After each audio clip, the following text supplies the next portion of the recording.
காங்கிரஸ் தலைமையின் முடிவை ஏற்றுக்கொண்டு அனைவரும் ஒன்றிணைந்து செயல்பட வேண்டும் என்று ஆதரவாளர்களுக்கு வைத்திலிங்கம் வேண்டுகோள் விடுத்துள்ளார். எல்லாருக்கும் திருப்திகரமாக இருக்கக்கூடிய முடிவு தான் இதை எடுத்திருக்காங்க. எல்லாருக்கும் ஆதரவாளருக்கு எதுவாக இருந்தாலும் நம்ம ஏற்றுக்கணும் அப்படின்னு சொல்லிடுவோம். எந்த ஆமா, ஏதாவது இந்த ஆட்சி மக்கள் கொடுத்த ஒரு வரம், இந்த வரத்தை காப்பாற்ற வேண்டியது நம்மளுடைய பொறுப்பு.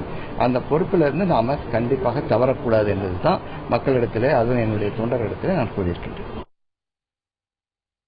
அதேபோல புதுச்சேரி ராஜ்பவன் சட்டமன்ற உறுப்பினர் லட்சுமி நாராயணனுக்கு அமைச்சர் பதவி தரவில்லை என கூறி அவரது ஆதரவாளர்கள் காங்கிரஸ் கட்சி அலுவலகத்தை பூட்டு போட்டு போராட்டத்தில் ஈடுபட்டனர்.